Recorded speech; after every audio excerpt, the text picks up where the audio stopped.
Bom, eu estou aqui na cidade de Le Puy, uma cidadezinha no interior da França, um pouco mais ao sul da cidade de Lyon, no interior da França, 2 horas da cidade de Lyon.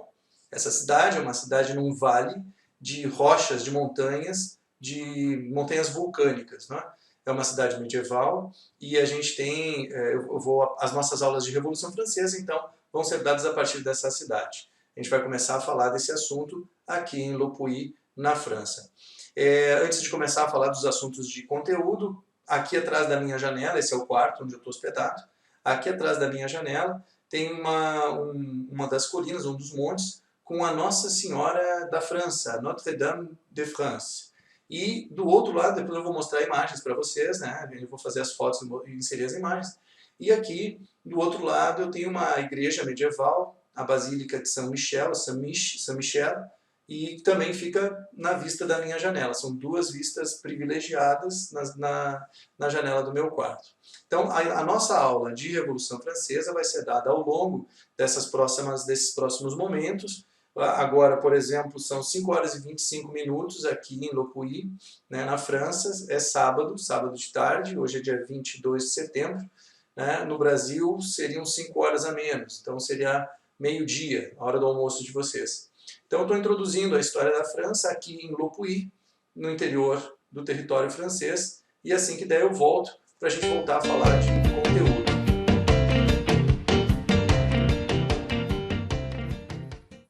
Bom, agora são 9 horas da noite, 9h11 da noite aqui em Le Puy, na França. No Brasil, 4h15 da tarde. E esse é o vídeo da nossa aula sobre a Revolução Francesa. Então eu quero que tu preste bastante atenção. Eu preciso dividir a aula em algumas partes. Nós vamos, ao mesmo tempo que eu falo, vou te apresentando a história na sequência, a gente vai visualizando alguns slides que eu tenho preparados aqui. Então vamos começar. Para entender a Revolução Francesa, a gente pode olhar para esse slide que está aqui, que diz Liberté, Égalité, Fraternité. Esse lema acabou sendo usado ao longo do século XVIII, final do século XVIII e início do século XIX, e influenciou outros tantos movimentos ao redor do mundo. Ainda é o lema mais importante da população francesa e chegou bem próximo de nós com lemas parecidos. A gente vai encontrar, por exemplo, na bandeira do Rio Grande do Sul, a palavra liberdade, igualdade e humanidade, muito inspirada na Revolução Francesa. Mas para entender melhor a Revolução Francesa, a gente tem que avançar para a história de como seria a França antes da Revolução. Então presta atenção de como é a França antes do processo revolucionário. Eu vou chamar de França pré-revolucionária, o período que antecedeu a Revolução. Então a gente tem algumas características somadas. Em primeiro lugar, um governo absolutista. Quem governa a França no período anterior à Revolução é a dinastia Bourbon, a dinastia, nesse caso, de Luís XVI. A dinastia Bourbon governa a França pelo menos desde o final do século XVI, 1598. Praticamente todos os Luíses, né? Luís XIII, Luís XIV, Luís XV, Luís XVI, todos os reis franceses da sequência da dinastia Bourbon. Especificamente na época da Revolução Francesa, quem governa a França então é o rei Luís XVI da família Bourbon.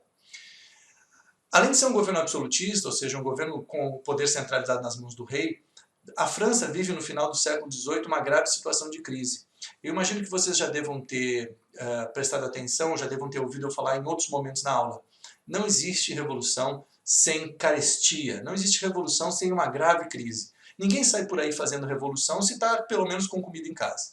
Quando é que acontece revolução de verdade?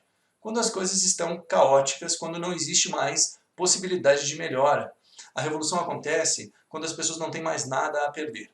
E na véspera da Revolução Francesa, então a população francesa, a grande massa da população francesa, vivia em situação de miséria, em situação de crise.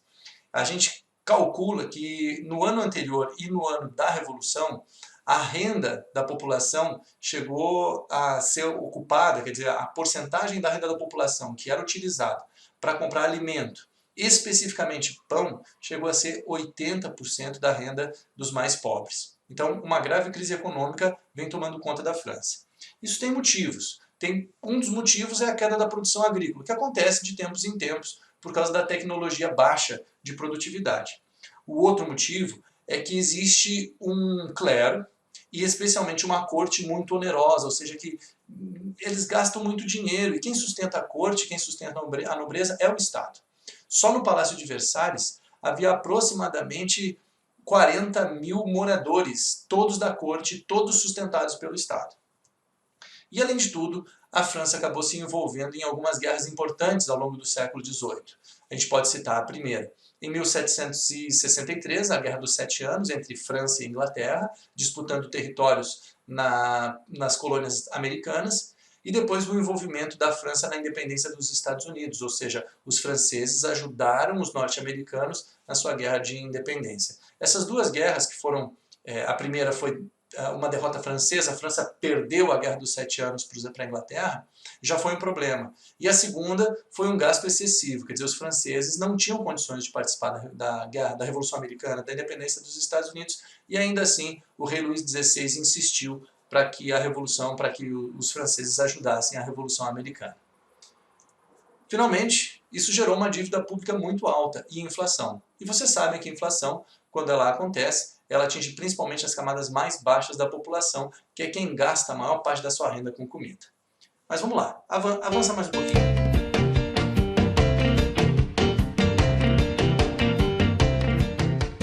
Agora eu fechei a janela, ficou um pouco mais silencioso, então lá fora estava só o barulho da noite, o barulho da natureza, mas podia estar atrapalhando a minha filmagem. Pois bem, agora que a gente sabe mais ou menos como é que estava a França de uma forma geral, de uma forma genérica, vamos dar uma olhadinha em como é que se dividiam as classes sociais na França. Em primeiro lugar, esse indivíduo representado em uma gravura, que vocês percebem que ele tem as roupas rotas, as roupas esfarrapadas, ele tinha um apelido aqui na França. Ele era chamado de sans-culotte.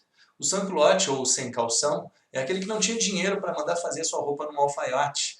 A moda na época era os homens usarem pequenas bombachinhas que vinham até o joelho, iam até e encontravam uma meia e terminava com um sapatinho, de preferência com uma fivela bastante elaborada, uma fivela de metal, alguma coisa que pudesse chamar a atenção. Essa população, o sans-culotte, não tem dinheiro para mandar fazer essa roupa e usam roupas assim. Além de serem calças compridas, soltas, elas são enfarrapadas. Por isso, sans-culotte, literalmente, sem calção. Mas, na verdade, sem ter a grana de fazer a vestimenta da moda na época. Esse sans-culotte é que gasta quase 80% até 90% da sua renda em pão na véspera da Revolução Francesa, ou seja, a crise é muito grande. E do outro lado nós temos três classes sociais. Essa gravura representa o peso das duas classes sociais privilegiadas, o clero e a nobreza, sobre a burguesia, que é quem produz, quem gera riqueza e acaba sustentando o resto do Estado. Aqui uma parada importante. Óbvio que, de acordo com essa gravura, quem sustenta o Estado é a burguesia. Isso é uma leitura. Mas, por outro lado, quem é que é fundamental no processo de revolução? O sans-culotte. O sans-culotte é o cara que vai sair para a rua, que vai fazer a revolução propriamente dita. Portanto, a revolução ela pode até começar como um interesse liberal burguês, mas quando ela se desenvolve, ela acaba atingindo várias camadas da sociedade francesa. Agora vamos por partes. A revolução não foi a queda da Bastilha. 14 de julho de 1789, que é feriado aqui na França, é uma data nacional importante. La Marseillaise, que é o hino da França, que conta a história dos jovens da pátria, das crianças da pátria, les enfants de la patrie, esses símbolos nacionais remetem à Revolução Francesa, mas são apenas símbolos, porque a Revolução ela é muito mais longa do que isso. A Revolução durou 10 anos, o processo revolucionário. É por isso que a gente divide ele em pedaços. Então, a primeira parte do processo revolucionário foi quando o rei Luís XVI, precisando de dinheiro, resolveu convocar os Estados Gerais. Esta imagem representa os Estados Gerais da França. Eles foram criados ainda na época do rei Filipe IV, o Belo. E o objetivo dos Estados Gerais era convocar a população, especialmente a nobreza, o clero e a burguesia, para que o rei pudesse consultar, eventualmente, a opinião do povo para tomar uma decisão. Os Estados Gerais não eram convocados há mais de 150 anos, pois a França é uma monarquia absolutista. Por que então Luís XVI, no final do século XVIII, convocou os Estados Gerais? Foi uma orientação. Ele precisava aumentar os impostos. E a maneira mais eficaz de aumentar os impostos sem gerar uma comoção geral seria dando aos Estados Gerais a responsabilidade pela decisão. Então ele convocou os Estados Gerais, que era uma espécie de assembleia, para perguntar: o que vocês acham? Devemos aumentar os impostos? E os Estados Gerais então se reuniram. Os Estados Gerais funcionavam assim. O primeiro estado representava a igreja, o clero. O segundo estado representava a nobreza, os de família nobre. O terceiro estado, por sua vez, representava a burguesia, apenas a burguesia. Os sans-culottes não são representados politicamente porque existe o voto censitário, ou seja, tem que ter uma renda mínima para votar. Só que havia uma regra nos Estados Gerais. Era um voto por estado. Então não adiantava o rei convocar todo mundo e não adiantava ter muito mais integrantes do terceiro estado do que do primeiro e do segundo, porque o primeiro estado ia ter um voto, o segundo estado ia ter outro voto e o terceiro estado ia ter o último voto. Como o primeiro e o segundo estado são clero e nobreza, eles acabam votando juntos, eles têm interesses comuns. E o terceiro estado acaba ficando sozinho. É sempre um jogo de cartas marcadas, 2 contra 1.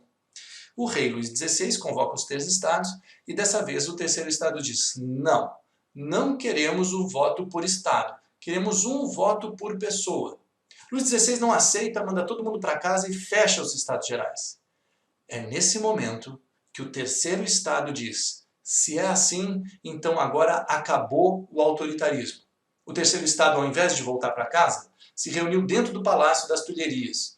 Dentro do palácio, eles se fecharam na sala de jogos e se declararam em Assembleia Nacional Constituinte, cujo objetivo era elaborar uma Constituição para a França.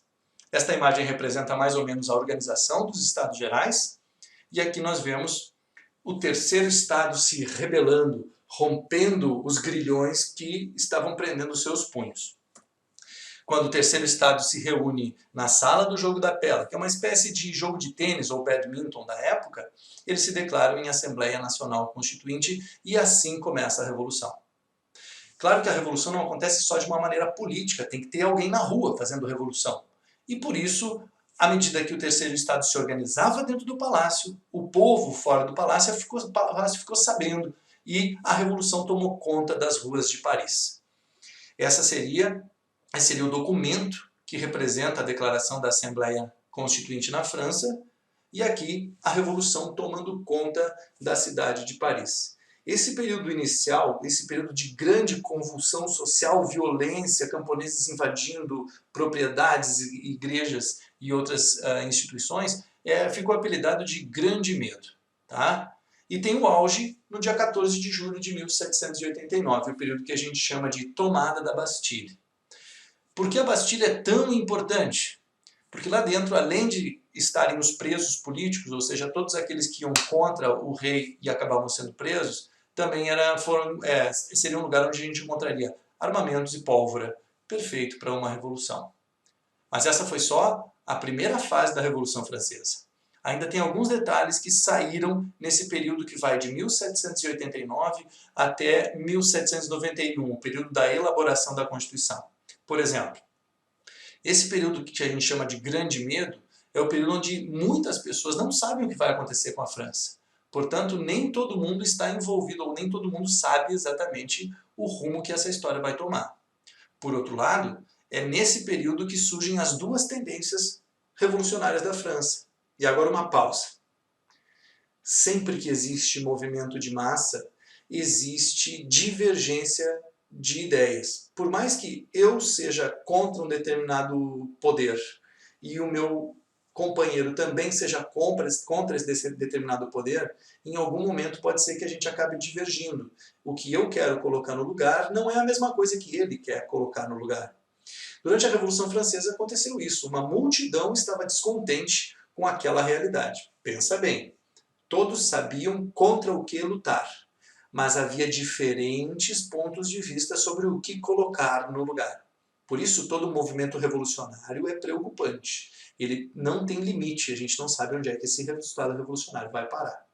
Pois bem, as duas tendências revolucionárias eram uma tendência que defendia os interesses dos mais proeminentes burgueses, os mais enriquecidos burgueses, que só queriam uma coisa: acabar com o absolutismo do rei Luís XVI. E o outro grupo, que era representante do sans-culottes, a camada mais pobre da população, achava que não era suficiente, que eles deveriam estabelecer o voto universal, participação popular no governo. A gente vai chamar o grupo da alta burguesia de girondinos, e nós vamos chamar o grupo dos sans-culottes de jacobinos. Então, em resumo, Os jacobinos são os republicanos radicais, liderados por Robespierre, que defendem os mais pobres, ou pelo menos que acham que defendem os mais pobres. E do outro lado nós temos os girondinos, aqueles que querem apenas o fim do absolutismo, que seriam os representantes da alta burguesia. Este documento é um dos documentos mais marcantes da história da Revolução Francesa, exaltado pelas democracias liberais até o século XXI. A Declaração dos Direitos do Homem e do Cidadão. São os valores liberais defendidos por muitas correntes liberais até hoje.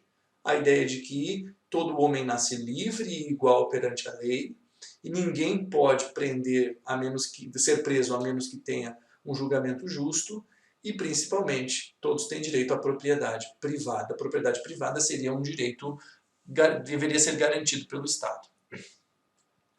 Nessa Assembleia são decididas algumas coisas importantes sobre a história da França. Primeiro, todos os direitos feudais são revogados. Se havia ainda em algum lugar da França servidão, não vai existir mais. Segundo, é aprovada a Constituição Civil do Clero. Aqui há uma situação muito importante, e isso justifica também a minha presença aqui em Le Puy, participando desse encontro.